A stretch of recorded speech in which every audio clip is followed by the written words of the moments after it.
Iran और America, इनका तनाव तो हमेशा ही सुर्खियों में रहता है ना। लेकिन इस बार बात कुछ अलग है। वजह युद्ध की धमकियां नहीं, बल्कि एक अचानक से हुए युद्ध विराम का ऐलान है। और इस ऐलान के पीछे है 10 शर्तों की एक, कह सकते हैं, रहस्यमयी लिस्ट। तो चलिए पता लगाते हैं कि इसका सच क्या है। तो कहानी शुरू कहाँ से होती है? एक बहुत ही चौंकाने वाले ऐलान से। अमेरिकी राष्ट्रपति डोनाल्ड ट्रंप ने अचानक घोषणा की है कि 2 हफ्तों के लिए ईरान पर कोई हमला नहीं होगा। मतलब एक सीज फायर। अब सालों से जो दुश्मनी और तनाव चल रहा है, उसके बाद अचानक शांति का ये पैगाम क्यों? और बस यहीं से ये पूरा मामला दिलचस्प हो जाता है, क्योंकि ये कोई बिना शर्त वाला युद्ध विराम नहीं है। पर्दे के पीछे ईरान ने अपनी मांगों की एक पूरी लिस्ट रख दी है। तो सवाल ये है कि आखिर वो शर्तें हैं क्या, जिनकी वजह से माहौल अचानक इतना बदल गया? तो चलिए अब सीधे मुद्दे पर आते हैं। ईरान की वो 10 शर्तें जो उसने अमेरिका के सामने रखी हैं। इन्हें समझने के लिए हम इन्हें 2 हिस्सों में बांट सकते हैं। पहला हिस्सा है मिलिट्री और आप कह सकते हैं देश की संप्रभुता से जुड़ा हुआ, और दूसरा है आर्थिक पाबंदियों और मुआवजे से। तो आइए पहली 5 शर्तों पर एक नज़र डालते हैं। ईरान की पहली और सबसे बड़ी मांग तो ये है कि अमेरिका उस पर हमला न करने का वादा करे। दूसरी, ईरान हॉर्मुज़ जलडमरू मध्य पर अपना कंट्रोल बनाए रखना चाहता है।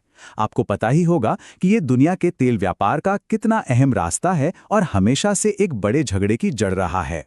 तीसरी शर्त यह है कि ईरान को अपना यूरेनियम एनरिचमेंट प्रोग्राम जारी रखने दिया जाए। चौथी, ईरान से सभी अमेरिकी सैनिकों को हटा लिया जाए। और आखिर में लेबनान में हिजबुल्लाह पर जो हमले हो रहे हैं वो तुरंत बंद किए जाएं। अब जो अगली 5 शर्तें हैं ना, वो पूरी तरह से आर्थिक और राजनीतिक हैं। ईरान चाहता है कि अमेरिका उस पर लगे सारे प्राइमरी और सेकेंडरी प्रतिबंध हटा दें। मतलब वो पाबंदियां जो सीधे ईरान की अर्थव्यवस्था पर असर डालती हैं, और वो भी जो दूसरे देशों को ईरान के साथ व्यापार करने से रोकती हैं। वो ये भी मांग कर रहे हैं कि यूएन सिक्योरिटी काउंसिल और इंटरनेशनल एटॉमिक एनर्जी एजेंसी में ईरान के खिलाफ लाए गए सभी प्रस्तावों को रद्द कर दिया जाए। और सबसे आखिर में ईरान चाहता है कि अमेरिका युद्ध में हुए नुकसान का मुआवजा भरे। तो शर्तें तो सामने आ गईं, लेकिन सबसे बड़ा सवाल तो अब यह है कि क्या दुनिया की सबसे बड़ी मिलिट्री और आर्थिक ताकत यानी अमेरिका इन शर्तों के आगे झुक गया है?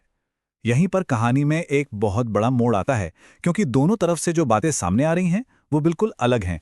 ईरान की तरफ से देखें तो मामला एकदम साफ बताया जा रहा है। ईरान के विदेश मंत्री सैयद अब्बास अराक्ची के हवाले से एक नोट में यह दावा किया गया है कि अमेरिका उनकी सारी शर्तों पर राजी हो गया है। अब अगर ये बात सच है तो ये ईरान के लिए एक बहुत बहुत बड़ी कूटनीतिक जीत होगी। लेकिन जैसे ही हम अमेरिका की तरफ देखते हैं, सारी तस्वीर धुंधली हो जाती है। डोनाल्ड ट्रंप की जो प्रतिक्रिया आई है, उसने मामले को सुलझाने के बजाय और भी ज्यादा उलझा दिया है, और इसी वजह से अटकलों का बाजार गर्म है। हुआ ये कि ट्रंप ने ईरानी विदेश मंत्री का वो नोट सोशल मीडिया पर शेयर तो कर दिया, लेकिन उस पर अपनी तरफ से एक शब्द भी नहीं लिखा। न हाँ न ना, बस खामोशी। अब इस चुप्पी का क्या मतलब निकाला जाए? क्या ये एक तरह की मौन स्वीकृति है, या फिर कुछ और ही चल रहा है? और फिर सामने आती है अल जजीरा की ये रिपोर्ट, जो ईरान के दावे को सीधे सीधे चुनौती देती है। इस रिपोर्ट के मुताबिक ट्रंप ने ईरान के प्रस्ताव को खारिज करते हुए कहा है, नॉट गुड इनफ, मतलब ये काफी नहीं है। तो अब देखिए, हमारे सामने 2 बिल्कुल उलट दावे हैं। एक तरफ ईरान कह रहा है डील पक्की हो गई है, और दूसरी तरफ एक जानी मानी मीडिया रिपोर्ट कह रही है कि ट्रंप ने प्रस्ताव को नाकाफी बताया है। सच इन दोनों के बीच में ही कहीं छिपा है। तो जब इतनी कंफ्यूजन और अनिश्चितता बनी हुई है, अब इस कहानी में एक तीसरी ताकत ने कदम रखा है, और हो सकता है कि यही आगे का रास्ता दिखाए और इस डेडलॉक को तोड़े। एक तारीख है जो अब बहुत जरूरी हो गई है, 10 अप्रैल। ये इस कहानी की अगली महत्वपूर्ण कड़ी साबित हो सकती है, जो शायद इस रहस्य से पर्दा उठाएगी। तो 10 अप्रैल को क्या होने वाला है? खबर यह है कि पाकिस्तान की राजधानी इस्लामाबाद में दोनों देशों के बीच बातचीत हो सकती है। जी हां, पाकिस्तान ने मध्यस्थ की भूमिका निभाने की पेशकश की है, ताकि इस तनाव को कम किया जा सके।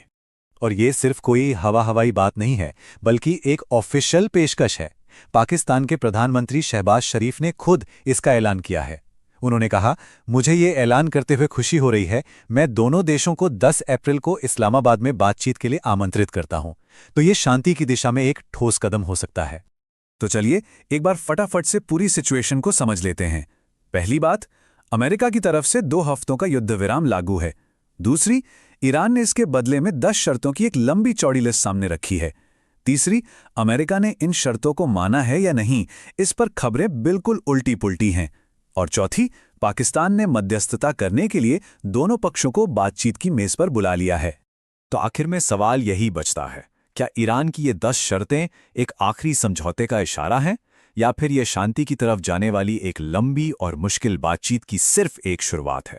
इसका जवाब तो शायद आने वाले दिनों में ही मिलेगा।